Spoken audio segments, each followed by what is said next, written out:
Former VP Joe Biden now has a clear path to the Democrat nomination despite a series of gaffes over the course of the presidential primaries. And despite this, two former candidates still endorsed him. One America's Caitlin Sinclair has more from New York.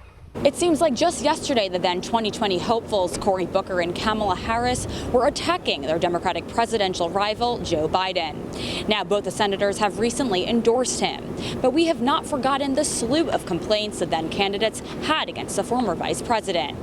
The recent primary results put Biden firmly in the driver's seat to clutch the Democratic presidential nomination. It seems like all the cards are stacked in his favor except for one.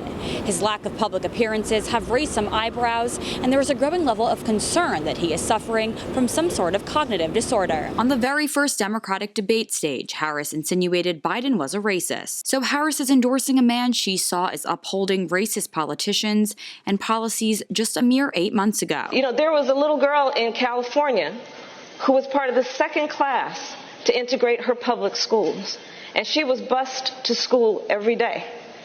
And that little girl was me. I just wanted you guys to know I have decided that I am, with great enthusiasm, going to endorse Joe Biden for President of the United States. United with Senator Cory Booker, who said Biden will reignite America's spirit. He'll restore honor to the Oval Office and tackle our most pressing challenges. That's why I'm proud to endorse Joe, Booker tweeted. Yet here he is after the September debate of last year. I think that we are at a tough point right now because there's a lot of people who are concerned about Joe Biden's ability to carry the ball all the way across the end line without fumbling. We need the candidate that can best unify all of us, and that is Joe Biden. Americans ought to be confused on the reverse, of course, by the two senators, but some would argue even more worrisome is the choice in the candidate for which they are endorsing. Fitness for duty. For the job description, as a selection psychologist, I'd say absolutely not.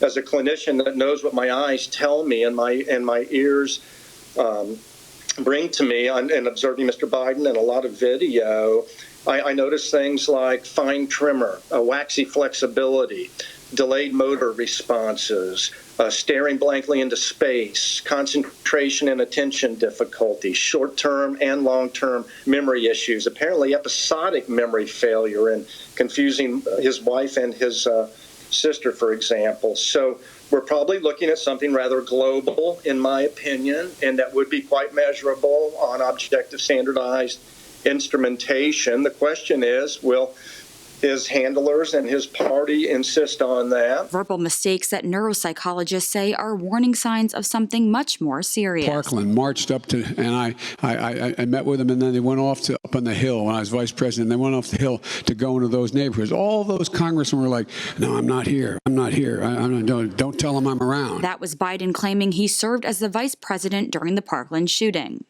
Biden left the office of the vice presidency in January 2017. The Parkland shooting was in February of 2018. During a CNN town hall in February of this year, Biden stated that his deceased son, Beau Biden, was the Attorney General of the United States. Only he wasn't. My deceased son was the Attorney General of the United States, and before that, Beau Biden was the Attorney General of Delaware from 2007 until he passed away in 2015. It's no wonder Mr. Obama hasn't endorsed him. I think they all know, the insiders do, that he's substantially impaired, but I think there's some unethical people that are attempting to put one over on Americans on the premise that there's a sucker born every day.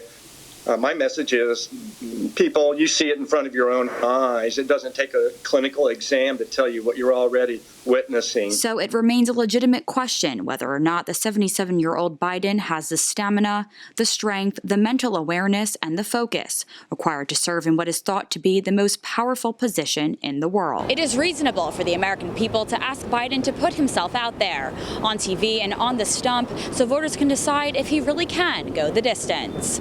Caitlin Sinclair, One American News, New York. Want to see more videos like this?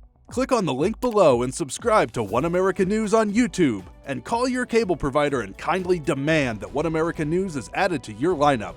Call and subscribe today.